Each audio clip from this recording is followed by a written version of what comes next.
If you stacked up every unsolved family murder in history and ranked them by how disturbing they are, this one would be near the top.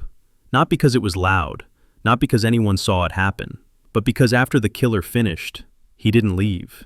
He stayed, right there in the house, for 4 days, living next to the bodies, cooking, feeding the animals, walking around like nothing happened. And when police later questioned the former maid, she said the house was haunted. This happened in rural Germany, in a tiny farming community where everyone knew everyone. Out at the very edge of town, almost swallowed by the woods, sat a lonely farm. 2 miles from the nearest neighbor, just fields, trees, silence. The Gruber family lived there. 6 people. A normal-looking farm family, at least from the road. The father, Andreas, was in his 60s, old-school farmer, quiet, hard to read. His wife, elderly. Their adult daughter, Victoria, her 2 small kids, and a maid who had just started the job. Simple life. Cows to milk, chores every morning, church on Sundays, nothing unusual. But if you talked to the neighbors, they didn't really like the family. They kept to themselves, didn't visit anyone, didn't smile much, and there were rumors, bad ones. Years earlier, Andreas had actually gone to jail for having an inappropriate relationship with his own daughter. People didn't forget that, they just stopped talking about it. And the farm slowly became separate from the town. Then strange little things started happening. Stuff you'd normally brush off. Footprints in the snow leading from the forest to the barn, but none leading back out. Tools going missing, keys disappearing, and sometimes at night, soft footsteps in the attic, like someone walking very carefully, slow, back and forth. And when Andreas went up there with a lantern and a gun, nothing. Empty, just dust and beams. Still, the family kept mentioning it to neighbors, like they felt watched, like someone was standing at the tree line, staring at the house. But every time they looked straight at the woods, whoever it was would step back out of sight. And then one day, a new maid arrived to start work. Her sister dropped her off at the farm, said goodbye, and drove away. She was the last person to see the entire family alive. The next morning was quiet, too quiet. Around mid-morning, a delivery worker came by like he always did. He brought coffee to several farms on a weekly route, routine stuff. He walked up to the front door, knocked, waited. Nothing. No footsteps inside. No voices. He checked the windows. Couldn't see anyone moving around. He figured they were out working somewhere on the property.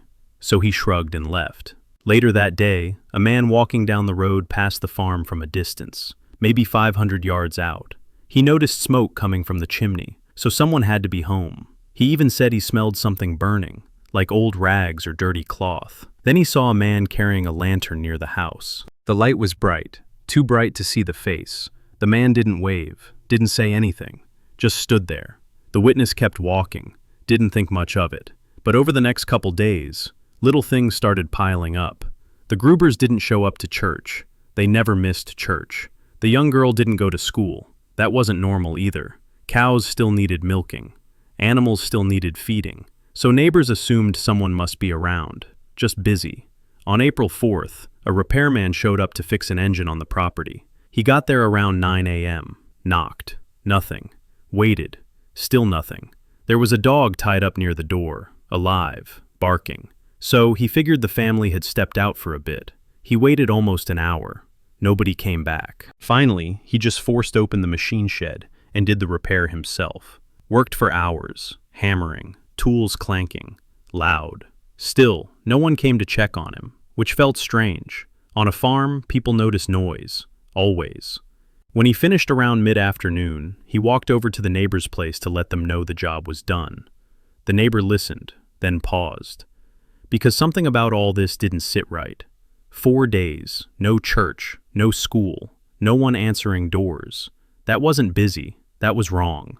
So he grabbed 2 other men. They decided to walk over together, just to check. Nothing dramatic, just neighbors being neighbors.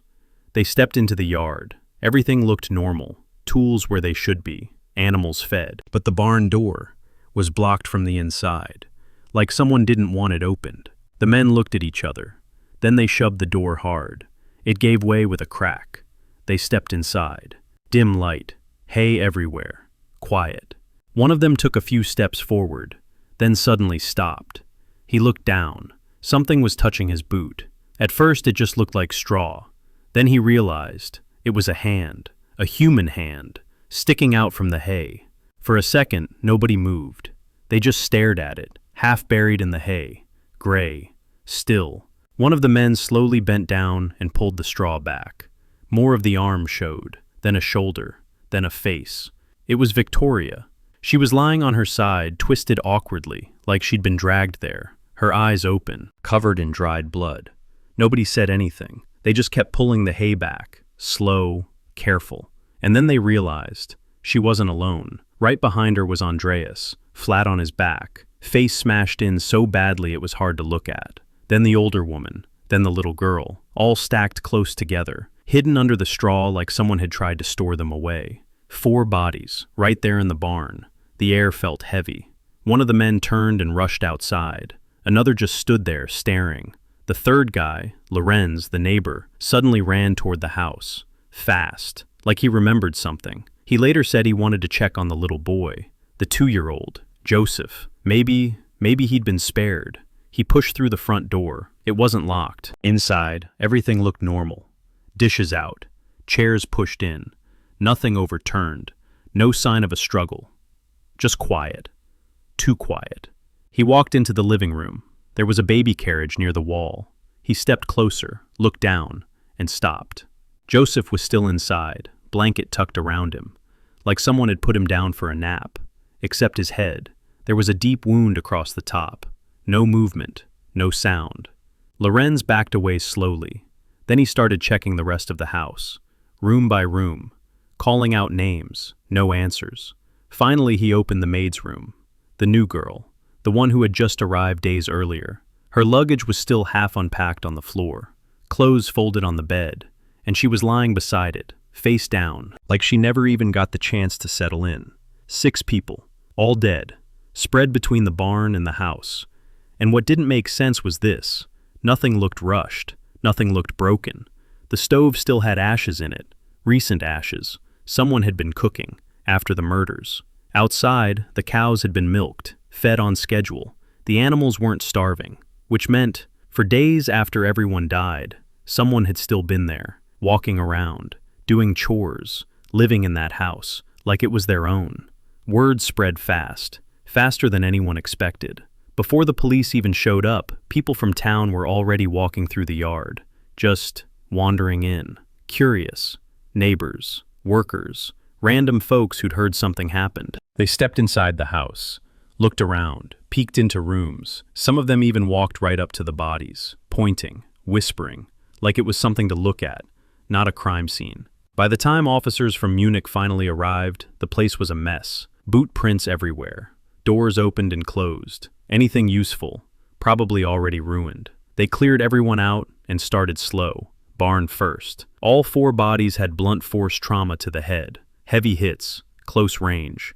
No gunshots, no knife wounds, just crushing blows. The kind you only land if you're standing right next to someone. Most of them were still wearing night clothes, which told investigators something simple. This happened at night, after dinner, when everyone thought the day was over. There were 3 main blood areas: the barn, the maid's room, and the living room where the baby was. So police figured the attacks didn't all happen at once. People were probably lured out, one by one. Someone hears a noise, walks to the barn, doesn't come back. Next person goes to check. Same thing. Slow, quiet, no panic, not at first.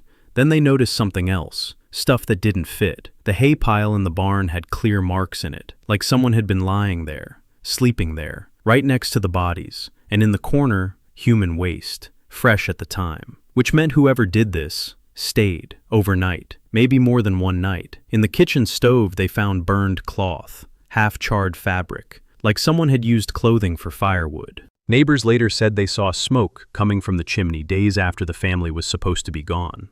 So someone had been keeping warm, cooking, living normally. Even stranger, the animals had been fed every day, cows milked, hay laid out, nothing neglected. Like the killer had just taken over the farm, doing chores like it was part of their routine. Calm, unhurried. Upstairs in the attic, officers found more signs. Scuff marks, food scraps, a rope running from the attic down toward the barn. Like someone had been moving around without using the main doors, staying hidden, watching, sleeping above the house, while 6 bodies lay below. And for a long time, nobody knew they were there. After the police finished searching the house, they started talking to people in town. Just simple questions. Who had seen the family last? Who had been near the farm? Who might have had a reason? And that's when the quiet little rumors started coming out. Most people didn't like the Grubers, not openly, but nobody defended them either. They called them cold, cheap, hard to deal with. Workers said Andreas barely paid anything, fed them just enough to get through the day, no more. And then there were the stories about what happened inside that house. Kids locked in the cellar for punishment, children who got sick and never seemed to recover. People whispered that Victoria wasn't just Andreas's daughter, she was also his victim. Everyone knew. Nobody said it out loud. So when police asked, who would want to hurt them? The uncomfortable answer was, a lot of people. They questioned neighbors, travelers, former workers, even the neighbor who found the bodies. Nothing solid. Everyone had an alibi, or a reason that didn't quite fit. Some leads sounded serious at first, then fell apart. Robbery didn't make sense. Money was still in drawers, jewelry untouched, gold coins right where they'd been left. If someone came for cash, they walked away without taking any. And that stayed the strangest part. Whoever did this didn't rush, didn't panic, didn't even leave right away. They stayed, cooked food, fed the cows, slept in the attic, moved around the house in the dark, opened mail, shifted things on tables, like they were waiting for something, or maybe just not ready to go. After a while, the farm went quiet again. The bodies were buried. The house was eventually torn down. The fields kept growing like nothing ever happened. Wind through the grass, cows in the distance, same as before. Years passed, then decades. New investigators looked at the case from time to time, tried modern methods, rechecked old evidence, but there just wasn't enough left. Too many people had walked through that house on the first day. Too many footprints, too many fingerprints, everything mixed together. So the file slowly turned into just paper, names, photos, old notes, no answers. And if you stand out there today, where the farm used to be, it's just open land. Trees at the edge of the forest. Quiet, nothing special. You wouldn't know 6 people once lived there, or that for 4 days, someone else did too, just moving around the house, alone.